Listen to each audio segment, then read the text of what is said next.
क्या किसी फैमिली को लगा कि हम अपने पेशेंट की छुड़ा लेंगे, हम अपने पेशेंट को खुद ही ठीक कर लेंगे, हम अपने तरीके से कर लेंगे, हमें दवाइयों की जरूरत नहीं है, हमें हर्मिटेज की जरूरत नहीं है, हमें काउंसलिंग की जरूरत नहीं है, हम कर लेंगे? कोई भी फैमिली, मुझे लगा बहुत देर तक कि मैं अपने हस्बैंड को खुद ठीक कर लूंगी। मैम सेम फीलिंग मुझे भी लगा था कि मैं इनको अपने तरीके से काउंसलिंग करके, क्योंकि मुझे लगा था कि ये ठीक हो गए हैं अब, पर मुझे ये नहीं पता था कि ये बहुत ज़्यादा गहरी बीमारी है, ये दोबारा से फिर हमला करेगी। इस चीज़ का मुझे अब आकर रियलाइज़ हो रहा है। तो मुझे लगता था कि मैं इनको अपने तरीके से समझाकर, या मैं छोड़कर हम पे वर्क करके तो इनको मतलब अपने तरीके से एडजस्ट कर लूंगी, पर मैं खुद हार गई हूँ अब। Very right. तो मैं डिनायल का एक फॉर्म है। इस बीमारी का बहुत बड़ा लक्षण पेशेंट और हम फैमिलीज में भी है कि हम अलग है, हम अपने तरीके से कर लेंगे। यानी कि मैं एक तरह का डिनायल है इस अहंकार की वजह से, इस मैं की वजह से, ठीक है, हमारे पेशेंट का और हमारा इलाज नहीं हो पाता। तो ये प्रोग्राम क्या बोलता है? इस मैं को सरेंडर करो। यानी कि आपके अंदर जो मैं बहुत तरह की होती है। आपका अहंकार, आपकी नॉलेज, आपका ये कहना कि मेरी उम्र इतनी है, मैंने जिंदगी में इतना काम किया, मैंने इतनी शादियां कराई, मैंने इतना कुछ करा, मैंने इतना पैसा कमाया, मैंने इतनी मेहनत करी, मैं कर लूंगा, ठीक है। और पेशेंट अपने तरीके से, अब देखो आपके सामने कम से कम 4-5 पेशेंट ने सेम चीज कही। तो इलाज की क्या जरूरत है, इलाज की क्या रिक्वायरमेंट है? इलाज बोल रहे हैं इस मैं को सरेंडर करो, क्योंकि आपकी जो बुद्धि है, आपकी जो कॉमन सेंस है, वो आपके काम नहीं आई, तभी आप यहाँ पर आकर बैठे हो। और अगर यहाँ पर बैठकर भी आप बोलोगे कि मेरे हिसाब से ट्रीटमेंट चले, मेरे हिसाब से सब कुछ हो, वो कैसे पॉसिबल हो सकता है?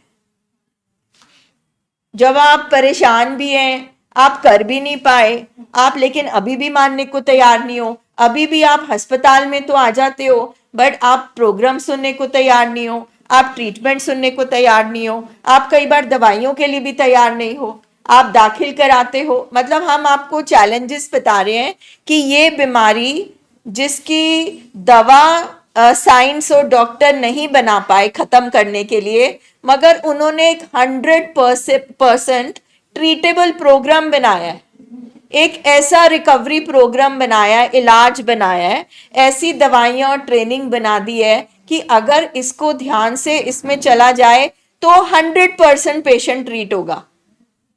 मगर उसमें फिर हमारी मैं आ जाती है कि हम दाखिल नहीं होंगे, दवा लेंगे। कभी बोलते हैं हम दवा नहीं लेंगे, हम सिर्फ काउंसलिंग कराएंगे। हम दाखिल होंगे तो 1 दिन के लिए होंगे, दाखिल होंगे तो 4 दिन के लिए होंगे, दाखिल होंगे तो हम हर्मिटेज नहीं कराएंगे। अच्छा, हर्मिटेज करा लिया, अब बस हम 3 महीने नहीं 1 महीने कराएंगे। अच्छा, हम घर चले गए, हमें लगा अब सब ठीक हो गया, हम बिना डॉक्टर के दवाई छोड़ देंगे।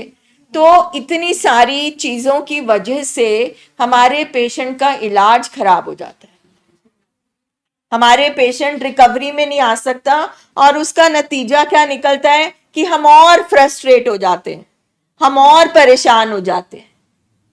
अच्छा, फिर फैमिली के पास तो एक बड़ा अच्छा तरीका है, वो फैमिली बोलती है इतने इलाज कराए, तेरे को अभी तक समझ नहीं आती। और सबसे बड़ी बात में ये दिखती है कि इतनी सारी दुनिया, अगर आप 7 दिन यहाँ रह रहे हो तो आप 14 मीटिंग्स अटेंड कर रहे हो, आप पता नहीं कितने आसपास आपके लोग बैठे हैं जो ठीक हुए हैं, ठीक है। आपको लगता है आप अलग हो और आपका पेशेंट डिफरेंट है, आपके लिए एक स्पेशल ट्रीटमेंट बनेगा या आप बना लोगे। ऐसा नहीं है कि आपको अटैक किया जा रहा है, मगर हम बता रहे हैं कि रोज हम जब फैमिली से मिलते हैं, पेशेंट से मिलते हैं, जब उनकी बातें सुनते हैं, तो हमें बहुत दुख होता है कि जिस जिस चीज का पूरा इलाज बना है, वो इलाज आप लेकर नहीं जाते यहां से, और उसमें नुकसान आपका ही होता है, हम फैमिलीज का ही नुकसान, हमारे पेशेंट का ही नुकसान होता है। तो नशे की बात तो बहुत दूर रह गई। नशा तो सिर्फ एक लक्षण है। नशा तो शरीर में गया और उसने शरीर में से वो निकाला जो आपके अंदर पहले से था।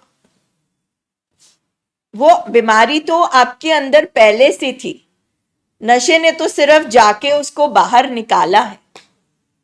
अगर आपके अंदर गुस्सा था, गुस्सा भरा हुआ था, तो जिस दिन आपने नशा किया गुस्सा बाहर निकलना शुरू हो गया।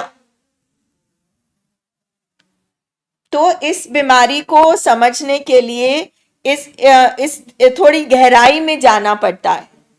जब रोज बोला जाता है कि 4-5 साल की उम्र से आपका स्वभाव बनता है, अगर कोई आज 35 साल का है तो उसको 35 साल लगे बनने में, 35 साल में उसका घर बाहर है, 35 साल में उसके दोस्त हैं, 35 साल में उसके माँ बाप हैं, 35 साल में हमारे घर के संस्कार हैं, 35 साल में उसके कैसे दोस्त बने, कैसे जगह पे गया, कैसी परवरिश थी, कैसा कैसा उसके साथ हुआ, क्या क्या उसके लाइफ के एक्सपीरियंस हुए।